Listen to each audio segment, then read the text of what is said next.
Assalamu alaikum wa rahmatullahi wa barakatuh. Welcome back to Newcastle Fast FM. Here we are breaking into December. Subhanallah.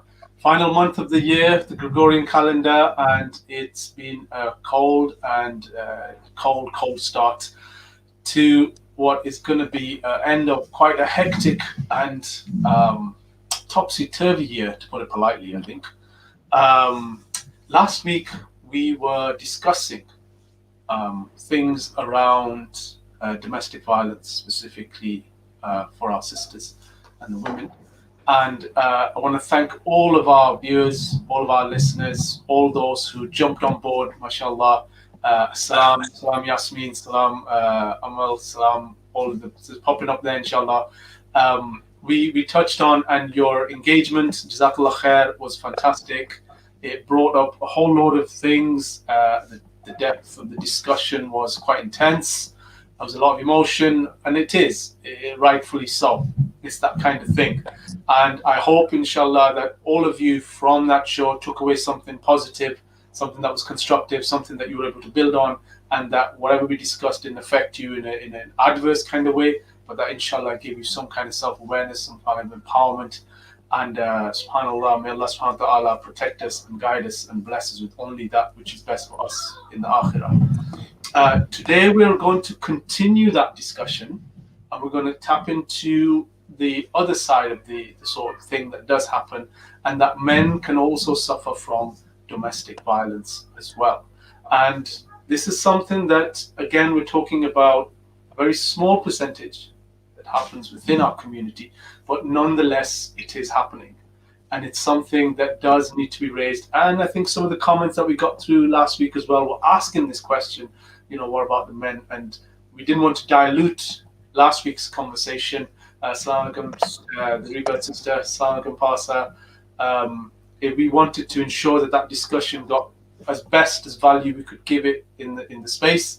And today we're going to explore that discussion a little bit further today, inshallah. So it gives me great pleasure to introduce Dr. Abdul Haqq. Assalamu alaikum. Wa alaikum salam rahmatullah. And in that vein, inshallah, I pass it on to you, inshallah.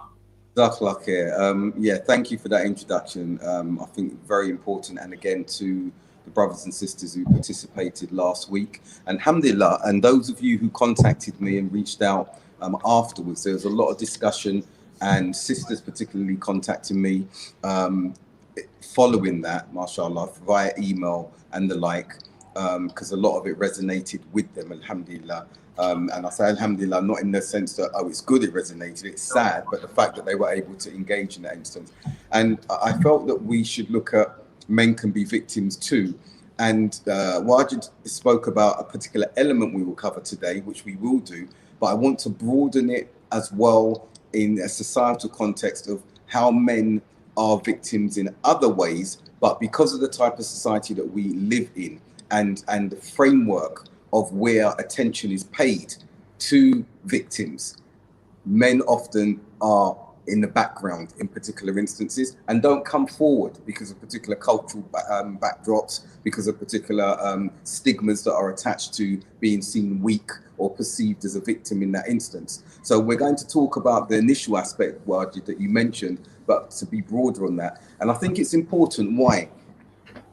One of the things we've seen societally is that there are certain triggers and certain language that can be evoked, especially by women, okay, whereby the attention of the authorities, the police, the courts, the social services, whoever it may be from statutory services and bodies are alerted. And some women, not all, and I'm not talking about the genuine victims here, male or female, because we have those who have now subscribed or adapted that language of victimhood for the simple reason that it has some mileage for them now. So they will use that language knowing exactly the type of result that they are going to get from using that.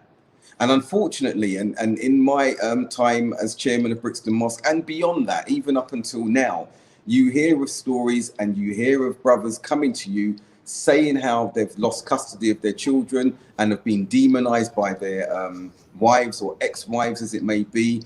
Social services are involved. They now have restraint orders on them. And some may say, well, there must be a reason. We're not talking about the legitimate, genuine cases where that is necessary. We're talking about cases where the woman then starts using, okay, the societal apparatus to achieve her objective. And on some occasions, it's spiteful. There's malice involved. On some occasions, it's I want to teach him a lesson. And some occasions, it's well, because the marriage or the relationship has ended acrimoniously, there's a teaching of a lesson. If it's in the Muslim faith, maybe the husband has taken a second wife. He's gone into polygyny in that instance. And the first marriage has broken down, or second, or whatever the case may be. But I've witnessed so often brothers losing custody of their children, and the story that's been there, and you've known the husband or the father to be a doting father. You've known the father to be one who's paid so much attention to his children. You've seen the bond, and you've heard about the bond of the father, and the children themselves have that bond with the father. And then what you'll see is confusion from those children as to the narrative they're hearing from the mother about the father, and the actions that they're seeing being taken in the distance that's being drawn between the father and his children is such that it conflicts with the child's experience and understanding of the love that they had with their father for him and him for them, and up until the split starts taking place. Now, I had a recent case where an individual contacted me, and I've always known him to be a very amiable, well-to-do, decent individual. And he sent me some of the statements that had been put forward by his ex-wife, who's now remarried, has got her children from him. And the way that those children were inculcated and poisoned against him. And he's not seen his children now for about 2 years, okay? And the language of the mother was all of these, and I've seen it because I've dealt with cases and having worked in the legal profession. You see particular language that triggers particular responses, as I've said, okay? Some of us may have experienced that ourselves. Some of us who've worked abroad as Muslims, and maybe marriages have broken down, and you'll have the woman say, he's going to kidnap my children. I've seen it in our parents' generations as well. If the father is from a different land from the mother, from the West Indies, from Africa, or whatever, the language is triggered. I fear that he's going to kidnap my son.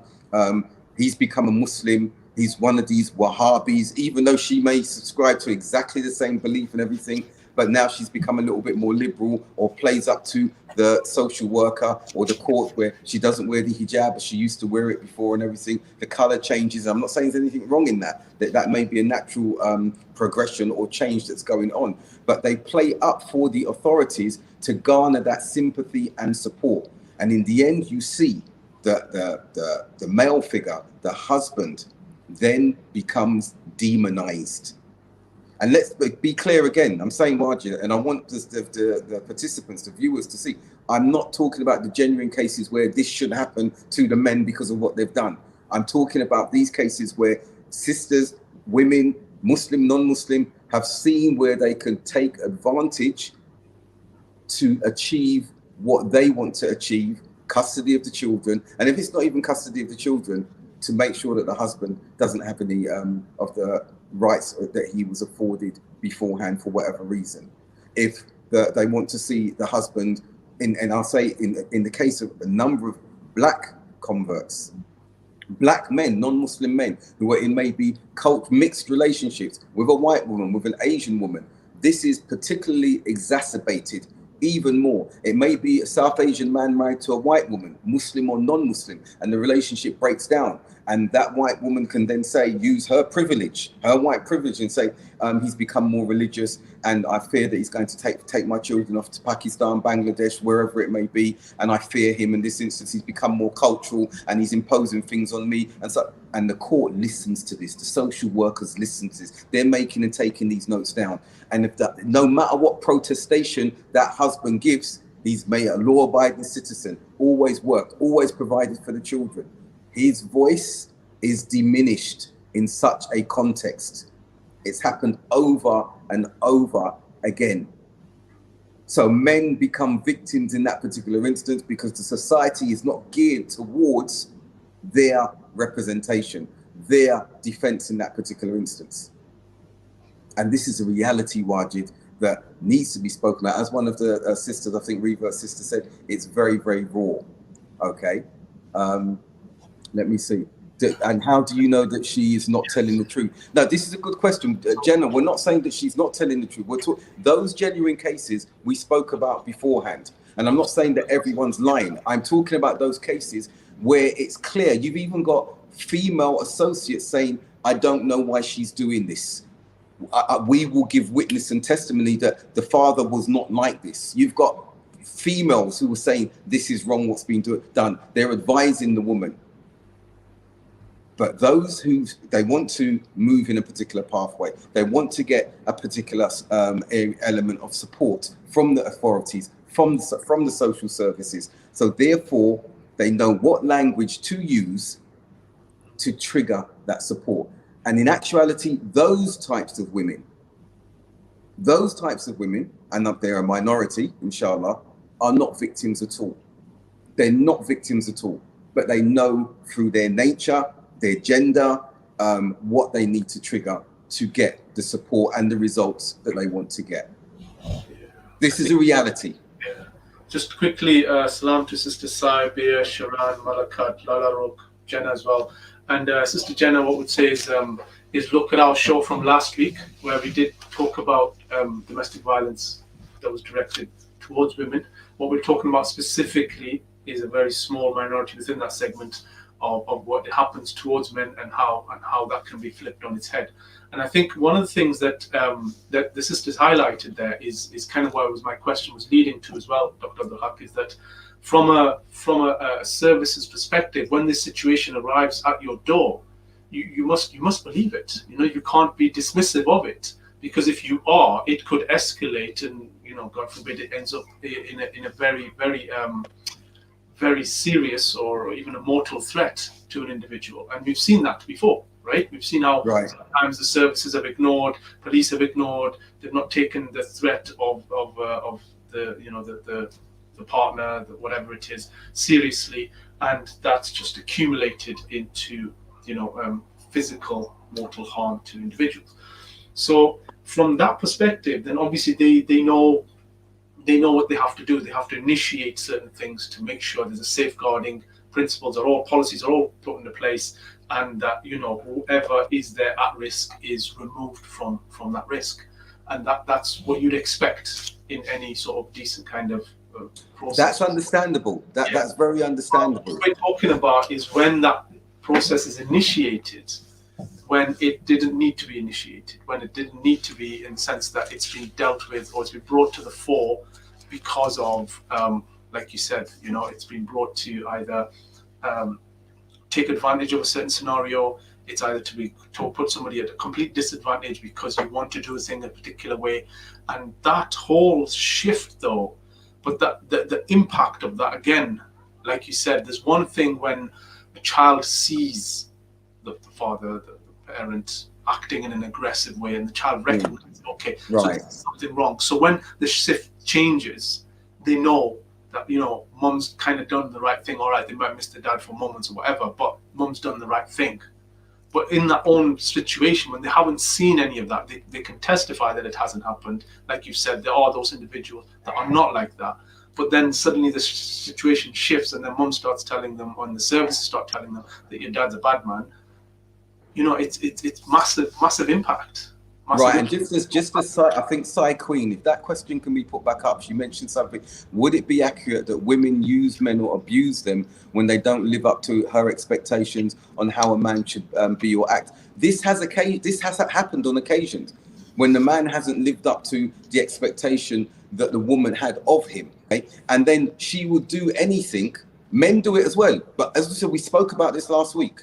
Okay, but the woman then moves and orchestrates particular things so that she could either get out of this relationship and at the most acute and severe end, she's going to do something that's going to harm him and his relationship with his children, just so she can achieve that objective that she wants. And I'll give you an example. You're saying, as was asked, how do you know that she's not telling the truth? Look, I'm going to give some anecdotal evidence of cases that I know about, okay?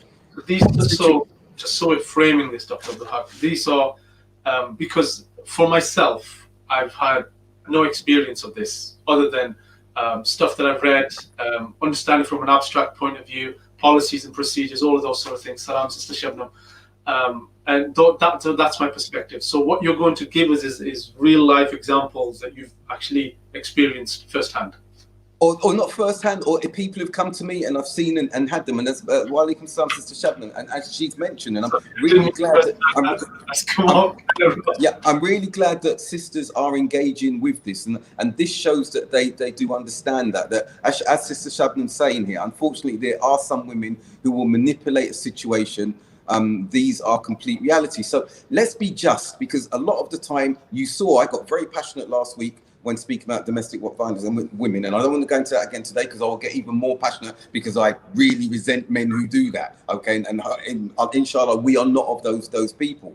But the point is now, when we're talking about this topic, you'll always see a lot of women will come in and start coming from a defensive perspective, and that's another thing these type of women get garner support from, because they know they will get that sympathy. They will cry wolf. They will shed crocodile tears. We're not talking about the sincere cases. So let's say, for example, there's an example that I know.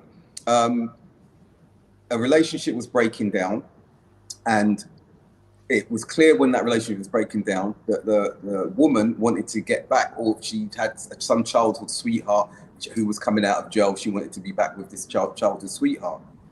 The ex-husband realizes that, or finds out, remembers this guy was in for a long time, was a drug dealer and a heavy drug addict, and is antipsychotic. And he finds out from individuals who work in the services that this individual shouldn't be near children. But somehow he's connected with his ex-wife. And sorry, do you mean he was psychotic? He was on sort of antipsychotic meds? He still remained, when he came out of prison all those years later for heroin charges and everything like this, was still on an antipsychotic drugs to keep down the addiction and the behavior, the related associated behavior that came with it. Right. So the husband, hearing about that, warned the family, if that man comes anywhere near my children, it's going to kick off. Okay, rightly so. He doesn't want that and even the extended family was like, yep, it happened, and we removed the children and we put them into a safe area, and we said to the sister, what are you doing? Are you nuts? He's not well, and everything like that. So the family got involved and did that to shield the children. Okay, that's the thing. But what did the sister do in that instance? What was reported to me? She did the sympathy card, and the ex threatened me. Okay, and what happened? Called the police. The police suddenly, who's the individual? Spoke about the individual's background, everything like that. They went looking for him, surrounded the mother's home, the family home, armed police, there, everything. Where is he? We need to see him. Just because he made it clear that I don't want my children in such company. Now, let's fast forward. That sympathy was given. The whole narrative of the ex-husband being this way, that way, demonization and everything took place. To the extent that the woman got back with this individual, very happy, got her children, left her children with her mother, moved in with this individual. Within a week, she was back home. Okay, these kids are calling their father, distraught. What's happened? Are you okay? The mother's returned, black and blue, beaten, black and blue by this individual that she'd orchestrated all of this for. And the children are seeing that. And yet they've never witnessed that in the whole time that the husband, the father and the mother's been married. Then that escalates. Remember, the language is being used, even, and this is a convert, these are both converts, even being used in Sharia courts and writing the right language and everything like this, and just to pull. And I'm going to talk about the Sharia court and cultural relationships again very shortly. even get in every sphere, making sure the victim narrative suited this individual. The demonization narrative was against the ex-husband, despite the children not seeing that. Okay, what did this culminate into? Let's look at this. What did it culminate into? When that violent incident happened, and she wouldn't return back to the marital home, if you want. This is after she's been beaten up. Yeah, a week into the marriage. A week into the marriage. Okay. And she's gone back to her mum's house where the kids are. Gone back to her mum's house, which is selfish because this individual, psychotic, is now issuing threats. Okay, issuing threats that extended to the children. Okay, the son, one of the young children is on the bus. He sees the car following the bus, and he's petrified now. He doesn't know what to do. He's 11 years old, 12 years old. This is happening now. So imagine the father's been demonized now because he said, if anything happens to the children, this is what's going to happen. But he can't do anything now because if he does anything, it's all going to fit that narrative that she's pushed out there. Okay. What does it culminate into? And we're going right up to lockdown, beginning or mid into lockdown. Windows smashed. Someone's climbing through the window. It's this individual looking for this estranged wife who's not coming home, okay? And he's coming to try and kill her. And he starts slashing and stabbing left, right, and center with the children running out into the street. The older son comes out of the bedroom, realizes what's going on, and overpowers him. He gets stabbed in his thigh. There's blood everywhere and everything because he sees this individual's trying to kill his mum. Who orchestrated all of that? Who put them in that situation? Who gave that narrative to place themselves in that situation? And you might say this is an extreme case. I'll bring another case that goes further back. And I'm going to be really general because some will know these cases, okay? Another individual, we're going a few years ago now. Estranged, the sister's not happy in her relationship. This is a cultural relationship now. She's not happy in her relationship any longer. She starts behaving in ways that are untoward with contact with other people and all sorts of things like this. The marriage breaks down, okay? She continues to pursue the life that she wants to pursue, and he's going with the life that he wants to go with, but there's a stereotype of black brother, look at him, this, uncaring and everything like that. To cut a long story short, because this individual wanted to pursue the lifestyle that she wanted to, Muslim, cut a long story short, not long later, she was murdered by one of the individual that she pursued, the boyfriend that she liked. Now, these are extreme cases that I'm giving you, but to say, wind it back now from those extreme spectrums. But when the narrative is used against men in that way, and the men, even if they can represent themselves and articulate themselves very, very well. The question was asked by a sister, how do you know that the woman's not telling the truth? So when is the man, let me ask this question back to the sister who asked that question. When is the man ever believed in these circumstances, in these contexts of estrangement? When is he ever believed?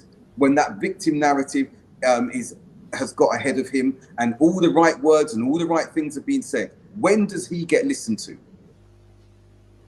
And mashallah, B. Raj, thank you. What Brother Abdul Haqq is saying is very accurate. Unfortunately, there are some very vindictive women out there who will use particularly children as a tool to hurt the ex. This is what I'm talking. Thank you very much for this. And those of you who are being really open and transparent, don't get me wrong. As I said, last week you saw me very angry about how the men behave.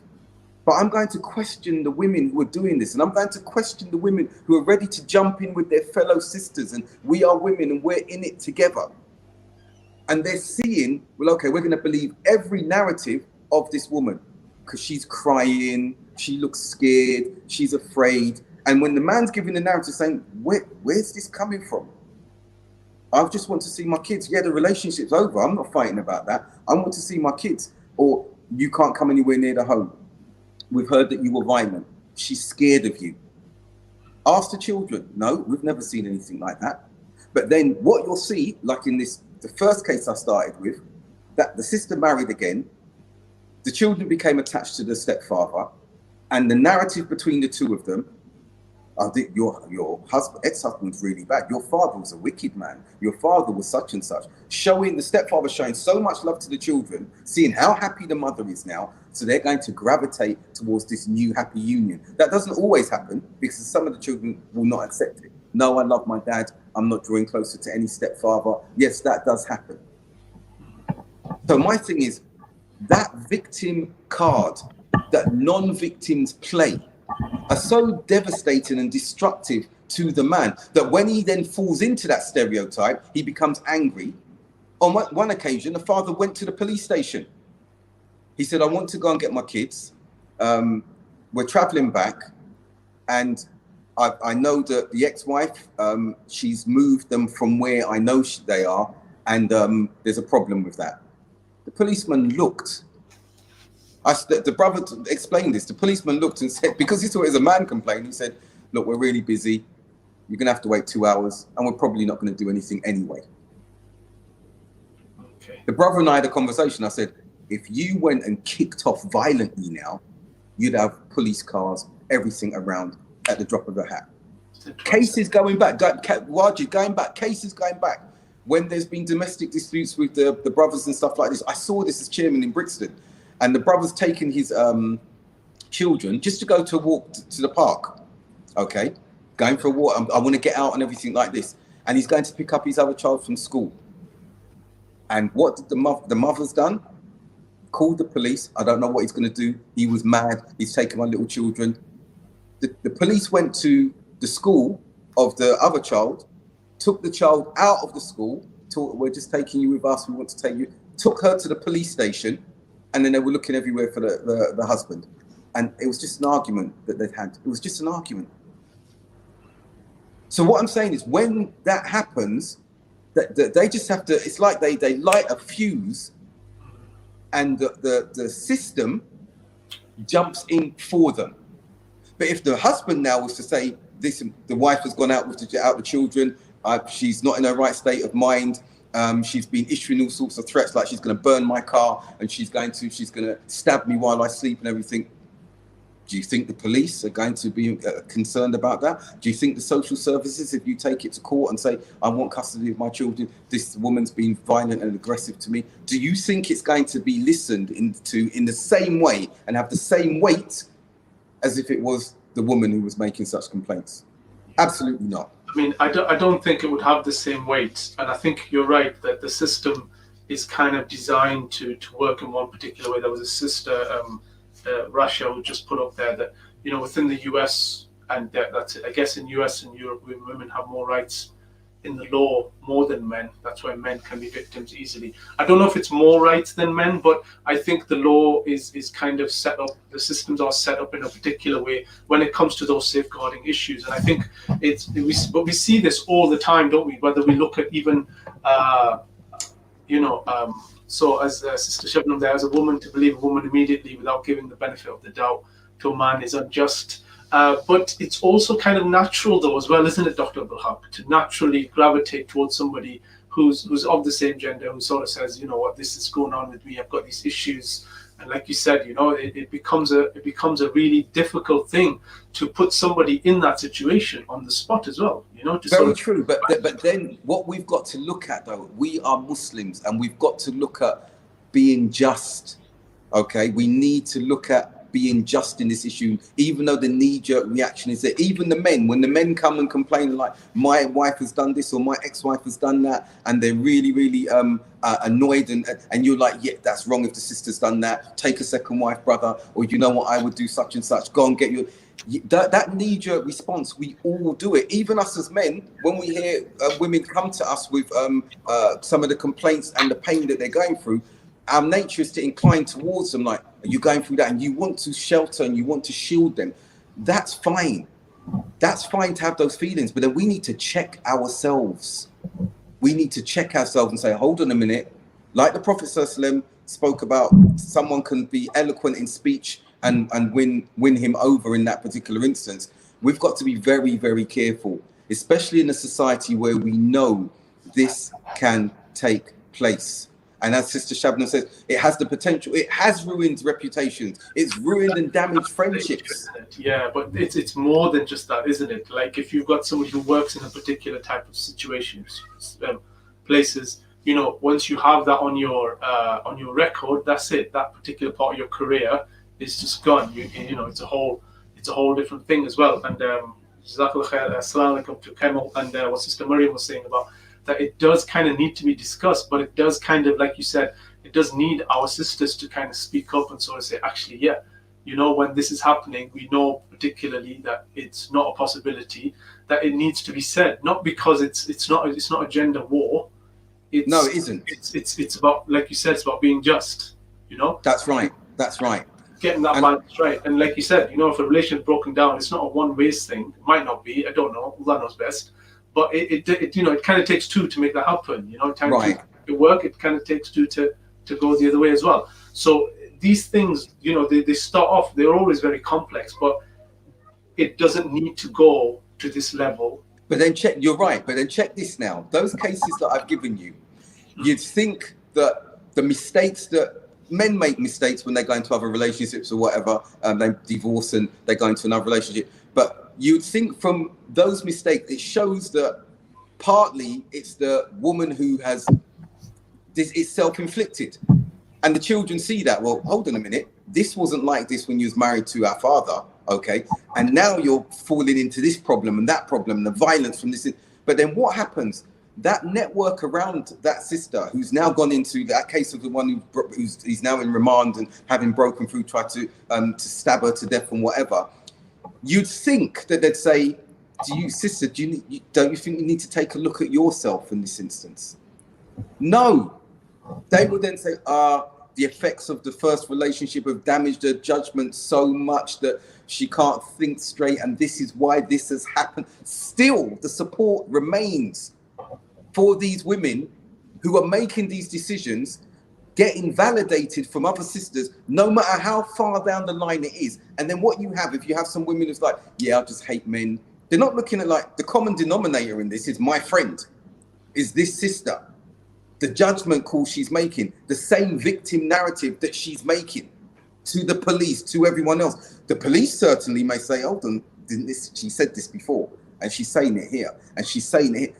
There are patterns, but sometimes when you're making taking that victim stance amongst a particular cohort of sisters who are blind to your own behavior, that just worsens and furthers and perpetuates that false victim mentality. But then it becomes a self-fulfilling prophecy, because you are literally a victim now to violence from the later choices that you've actually made.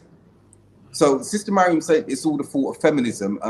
There, just on that point, if you can take the rest of the question, and then we come back to that. But that there is an element of that now, where you can see that elements of the deen, and I'm not talking, elements of the deen don't include misogyny. Let's be clear on this. Misogyny has no place in anything, society or anyway. And men who have mistaken and confused misogyny for deen, or cite deen to justify misogyny, they've got it twisted, they've got it completely wrong. They need to fear Allah. And we need to check ourselves sometimes as well. Yes, there's patriarchy, and there are some issues with patriarchy as well. But what you'll find now is that women who are adopting a Western understanding of feminism, okay, they're diminishing any sort of role. And you've seen men, I know brothers, I know a particular brother said to me, what I've learned to do is just keep quiet, let my wife and the women of her family, because it's predominantly women, say what they want to say, because this is the only way I will keep the relationship going.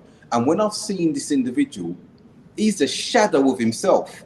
Now, I'm not saying he was this macho man and everything like this or whatever, but he was an individual who's like, okay, I know my role in society. I know my role as a husband, as a partner, and everything like that. So even having that balance and equilibrium with his wife, then it was like, no, she wanted to be the decision maker. She wanted to be the one to say, well, and I'm not saying women can't be decision makers. Please don't take this the wrong way. But what I'm saying, when you diminish, you want your husband's role diminished to such an extent that he's a shadow of himself, and then you become disappointed in how he is, because you realize, I want someone who can stand up and everything, but you've diminished his role, and he's sadly gone into that particular position, just so that he can maintain the relationship.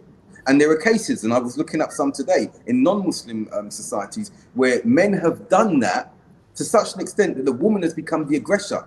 The aggressor, she will actually physically assault her husband, who's stronger than her, but he won't respond. He won't retaliate, because the moment he gives this, you want to do this, don't you? See, I know you've got that in you. And I've got a case on my screen now where the individual was literally said he was in a living hell, because he held back to the point that he was being oppressed emotionally, psychologically, physically. He could have retaliated, but just that once, the whole thing would have flipped. The victim status would have flipped completely, until he sought help to get away from it, and the trauma and the mental health issues that ensued after that were quite profound. This is a non-Muslim case that I repeat that was taking place. So what I'm saying here is, sisters, we need to look at this, and we need to look at the cases that are genuine and know how to discern those and differentiate those away from those sisters, those women who know I can use the system. I just have to cry wolf, and I'm going to have exactly what I want. And when it starts affecting the children, this is another thing. And I want to move Wajid into a microcosmic sort of community element now, which has happened when I was chairman of Brixton Mosque, and I was witnessing this happening increasingly up and down the country, and in these cultural marriages. So you'd have a black brother, mashallah, tabarakallah, convert, married to a South Asian sister. And the relationship, when it's broken down and they go to the Sharia councils that were there, which are predominantly South Asian in themselves, what you would see is that attention was being paid and empathy was being given to the sister. Now, I'm not saying the sister was acting a victim now. I'm not going to speak about the sister in this particular instance. I'm going to talk about the mindset culturally of the Sharia councils, some of these Sharia councils. So what would happen, they would see that this woman is from the same cultural backdrop as they are, okay? And you will see and detect a frowning upon that union in the first instance. And in a majority of the cases, there were no efforts of the Sharia Council for reconciliation, to say try it and to go to work on it. There was advice that, okay, yes, you should part, you should divorce and everything like this. However, when you juxtapose that beside cultural relationships, and I'm talking from watching this and having brothers and sisters come to me, including South Asian sisters who say, we weren't told to have arbitration between my black husband and me. It was just, okay, you should separate and you should divorce. But when it was two Pakistanis, two Bangladeshis, two South Asian couples, the efforts of the Sharia Council to reconcile, come back in 6 weeks, no, you cannot divorce. You know, this is frowned upon in our culture. This should not be happening. Let's call your parents in. The efforts to keep that couple together from the same cultural backdrop, the same ethnicity, was, I would say, as much as 10 times more in effort than when it was a mixed cultural relationship. And so many black converts, men, would come back and say, yeah, the Sharia Council basically said, yeah, you two should divorce and like that, and the sister should go back to a relationship, and the brother was just left. That's what happens in the Deen, brother. But when two Pakistanis, two South Asians, two Bangladeshis came, the efforts went on for months, if not more than a year, with the Sharia Council. I think it just comes back to what you said before, and you know, the sisters. One of the sisters mentioned it. I think Sister Miriam, talking about that support network of having that kind of bubble that allows a idea to perpetuate within there without it being really challenged and opened out. And I think, as you sort of highlighted there, when it comes to that sort of cultural bias, I think somebody else has put that up on there, and one of the sisters mentioned that. One of the brothers possibly, that, you know, that you have this cultural bias that says, and we've all got it, you know, that that unconscious bias that sets in, that, well, you know what, it was never bound to work anyway, but they look kind of the same tone, so that should definitely work, you know, irrespective of how menacing, you know, that the partner. But then transfer that. There's the cultural bias, and Jazakallah khair, Sister Shabnam, for highlighting that. It's a very good point. But there's also an ethnic racism that is pervasive. which comes under that unconscious bias. That's what I kind of meant by that, is that, you know, like you see these two people of two different colors, like, well, yeah, that's never going to work, because you haven't even really given it the same thought. Like if you looked at it with your eyes closed, which isn't looking at all, but you know what I mean. Yeah, if you arrived at that situation with your eyes closed and you listened to what was going on, you'd approach it possibly with a whole different perspective. And yeah, as Jenna has said, they didn't want that couple together in the first place. So when it comes to this thing now, to okay, you know what, we need to end it. But this is the point now. Then that sister, and I'm not saying now in this instance that the sister has orchestrated, done the victim thing and everything, but then she becomes frowned upon and shunned upon and unmarriable in her own South Asian community because of the stigma of being married to a black brother. Okay, and the Sharia Council know that. So what are they doing in that instance in not trying to reconcile in that particular instance, but they're ready to make that effort with two from the same ethnic background? This is unjust. And again, as I said, we're talking about men can be victims too. So where does that leave the convert? Where does that leave him in the wider community?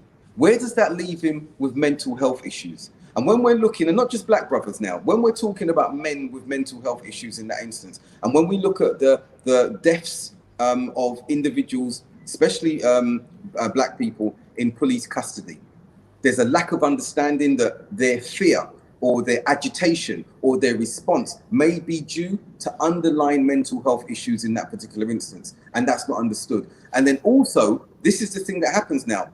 Some women know this.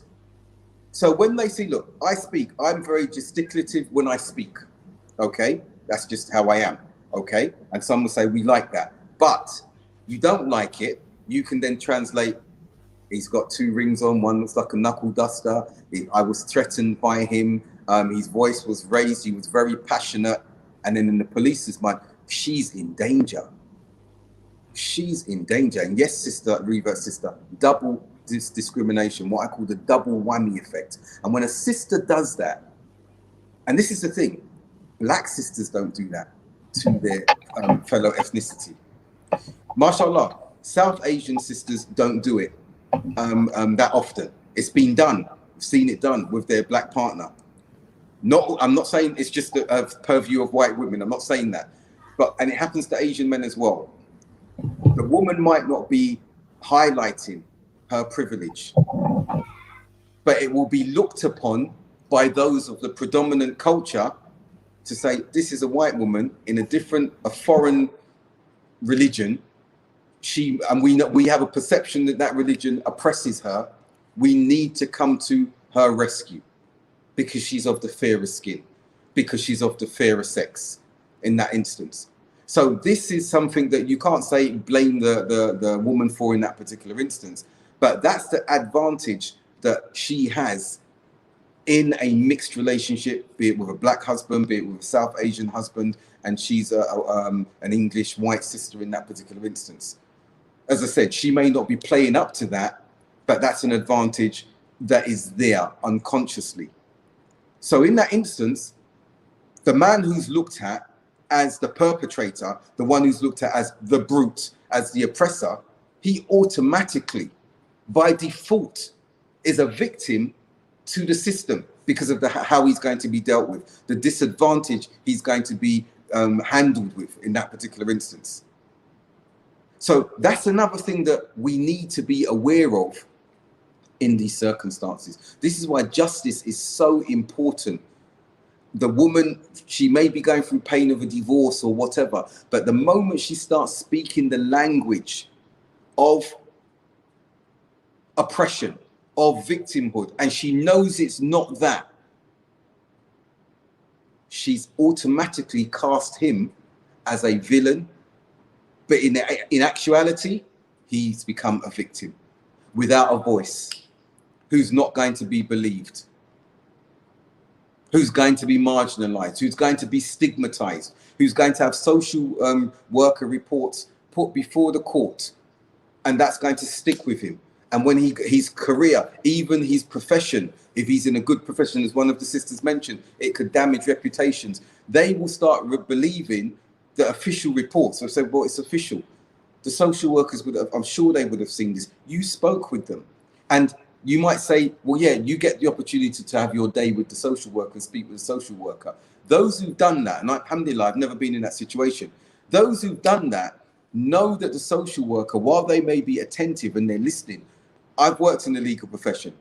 Their reports are always so open-ended regarding the man against who the accusations are made that you come to the conclusion that, yeah, there's credibility to what the woman is alleging.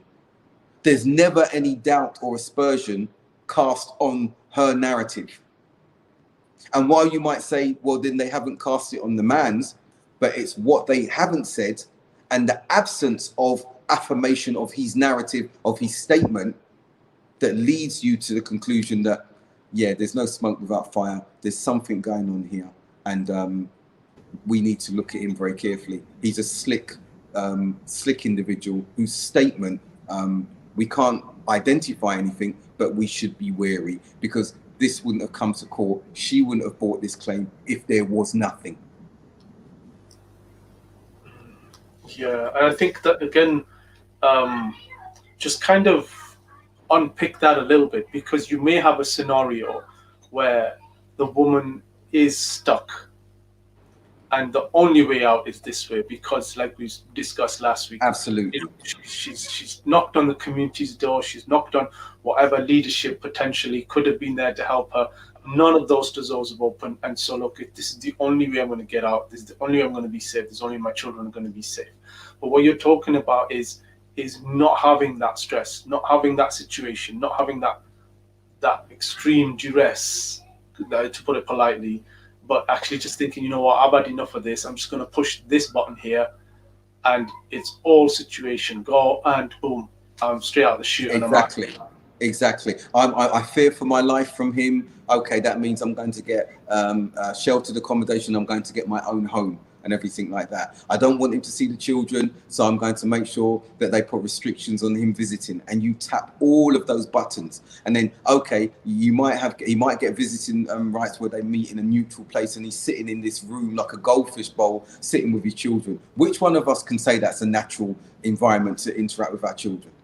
But that's all he's got left now because of the picture that's been painted concerning him. The genuine case that you mentioned, absolutely. Any sister that's going through that and whatever, I will support you. I'll be there beside you. I'll be prepared to be a buffer like I have been with the ex-husband, to say, no, you're not doing this. Her case is genuine, and not only is she going down this road, we're backing her. So you've got to come up against us. You saw last week I spoke about that. But the latter case you're giving, the latter example that you're referring to, that happens. And we've seen it happen a number of times. It's not on the same scale, I believe, as the genuine cases that we've been speaking about last week and highlighted today to some degree, but it exists and it's devastating. And the ex-husband, the father, is left in no man's land. No man's land. And this can't be right. The brothers that I've spoken to, and remember, some brothers do get pushed to, right, you know what, I'm going to live up to this, and if I can't see my children, I am going to kick off. They might go after the new husband or whatever. Don't touch my child. And then what happens, as I said, it becomes a self-fulfilling prophecy. They've had enough, they've held it down, they explode. And then what does she say? See? That's what it's like. See? Yeah. Knowing that what she's saying is, he was never like this before. And they may, some even may have satisfaction in seeing, yeah, some warped understanding, he must still care for me to that extent that I've been able to destroy him. I've been able to get it. It kind of reminds me of there's a lady I know, a couple of people I know actually, a man as well, non-Muslim, but their parents mixed race, and you know he talked about how his white mother, how much abuse she would get from the community back in the 60s for having a black husband eventually, and having a mixed race child, and the amount of abuse she used to get just from walking down the street from like just random people. And I think, you know, there's all sorts of stresses and strains on the relationship, but you know, he said their parents, they worked it out and they work together and they Alhamdulillah. stick together, alhamdulillah, you know, and there's all sorts of these kind of challenges that come, but there has to be that kind of, you know, the whole purpose for being in a relationship, the whole purpose for marriage, you know, it has to be there from a sincere perspective. Right. And you know, it's not a novelty, it's not a flying fancy, you know, it's something that is going to impact you. Well, even if you don't have kids, when you separate like that, it impacts you. You know, we see it. I mean, the whole media is full of separation stories, right? You know, Right. This tune or this film or whatever. That's all it's about. It's all about the impact of relationships, and I think, you know, we don't really think about, or maybe there needs to be more responsibility before we get into these kind of relationships. And now, like, you know, like you said, putting aside people who have those mental health issues and so on and so forth, but there still needs to be that kind of accountability and responsibility for people before they come together on these things. And that's a good. Jenna asked who would want to destroy their ex. Many want to do it. Sometimes I felt anger. I'm like, I feel really annoyed that you've invested so much time and not destroy physically or whatever. But those, as we know, we there's that song. There's a thin line between love and hate, and I think those of us, we can, even with our spouses, you get into an argument and like, I really resent her at this moment. I really resent him at this particular moment in time. But then when you now go down that path to, I'm going to ruin his chances with his children, I'm going to make sure he's demonized in society's eyes so that I can get some satisfaction, or I can get to where I need to get to, and his career, his life is ended as we know it.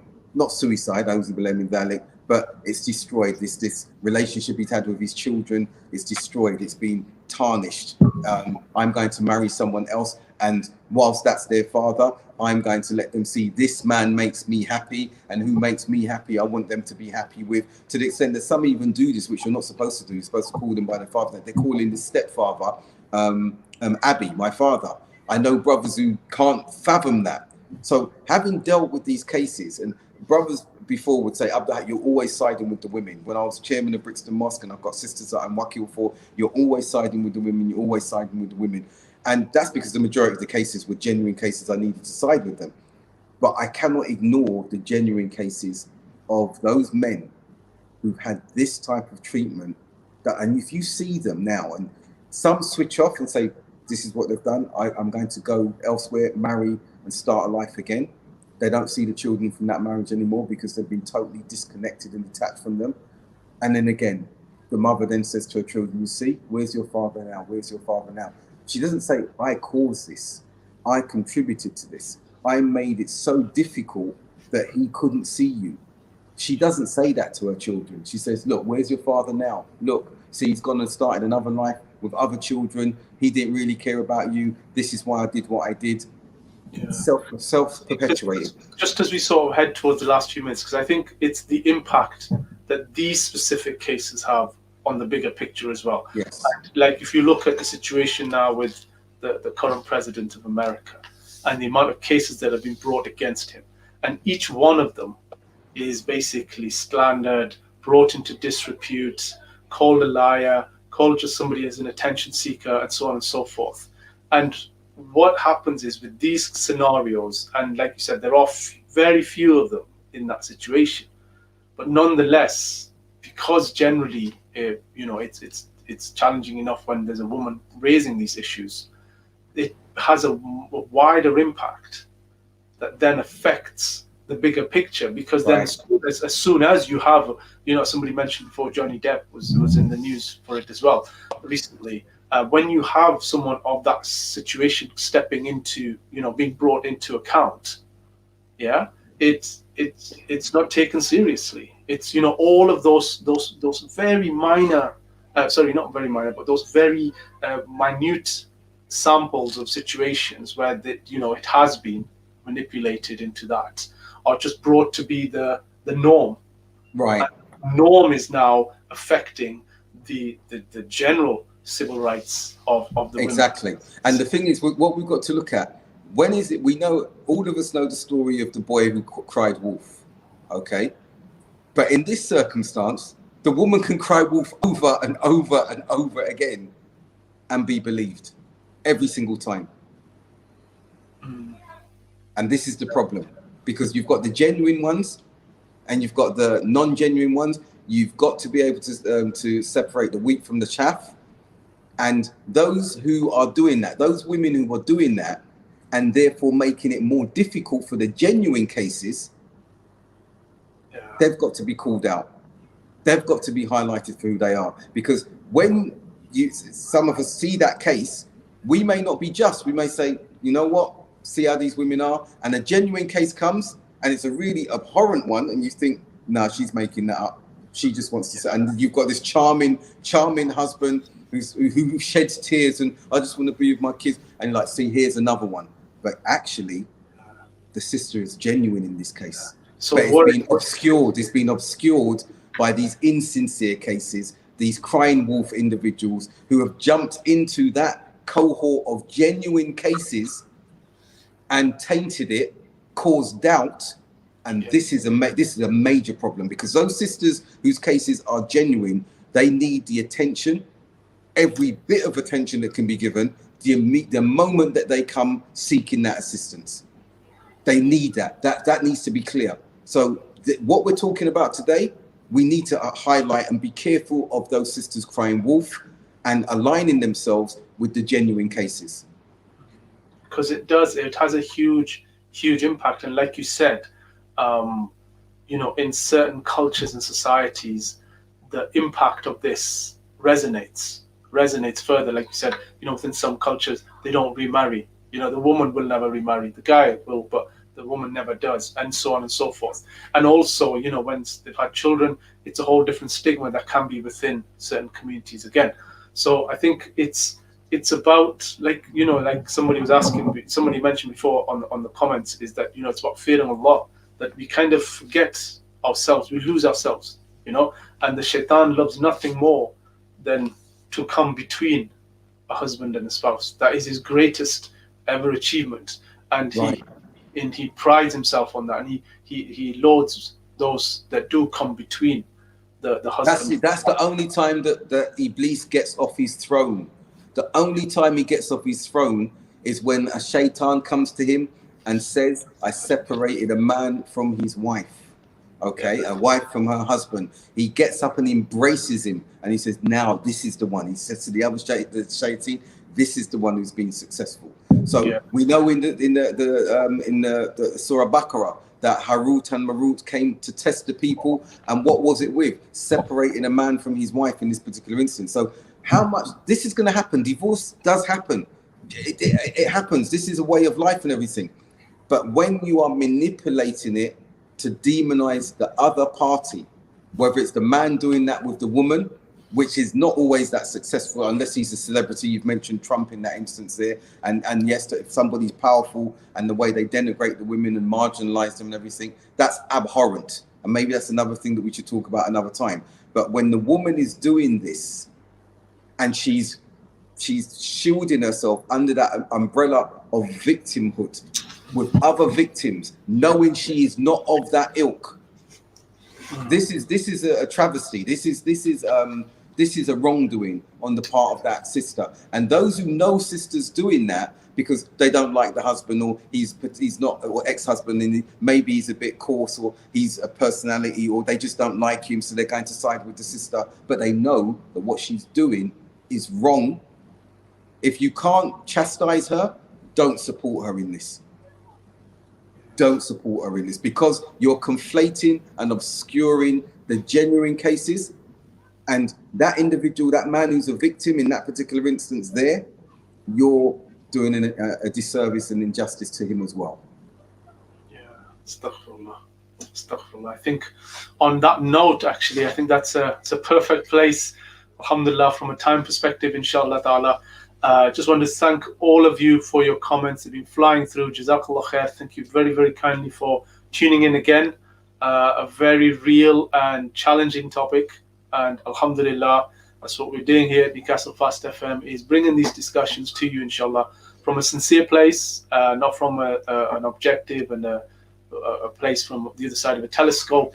We're talking about real community issues, real community challenges, and real difficulties that we as an ummah are facing and that we need to uphold ourselves to a better standard, to a higher standard, but also to a standard that is inshallah gonna benefit ourselves, our children, our ummah inshallah, and to be from amongst those whom Allah subhanahu wa ta'ala accepts. And that verse from Sister Amal is the perfect one if you want to read it to end. Jazakallah khair, Sister Amal. That's a perfect verse to end. And one of his signs that he has created from you spouses from amongst yourselves, so that you may find comfort in them. And it's such a beautiful word and such a beautiful understanding for those who have a healthy and loving relationship. And may Allah subhanahu wa ta'ala bless all of you with that which is best for you and which is right for you, inshallah, and that which gives you the partners that become your garments and you become like garments for them, and that you are indeed, inshallah, fulfilling half of your iman, that you have purified it and you are complete in that, inshallah, and that inshallah that Jannah is being paved for you as easier than your mind can ever imagine, inshallah. And I just want to say Jazakallah khair for all of you again. Thank you very much. Thank you all, Stamal, and all of my other sisters and brothers there. But a lot of my sisters, Jazakallah khair. Thank you so much, because this topic is challenging. It's difficult. And it's not about mansplaining it. It's about putting the real thing on the table. And let's have a look at it as a collective, as an ummah from all over the world, mashallah. South Africa today, Canada, America, mashallah, tabarakallah, may Allah accept it from us. And from that note, inshallah, I just want to say Jazakallah khair again to Dr. Abdul Haqq for your transparent and real conversation. And inshallah ta'ala, we will be back with you next Monday, inshallah. And we look forward to hosting you here on Newcastle Fast FM. Assalamu alaikum wa rahmatullahi wa barakatuh. Wa alaikum salam wa rahmatullahi wa barakatuh.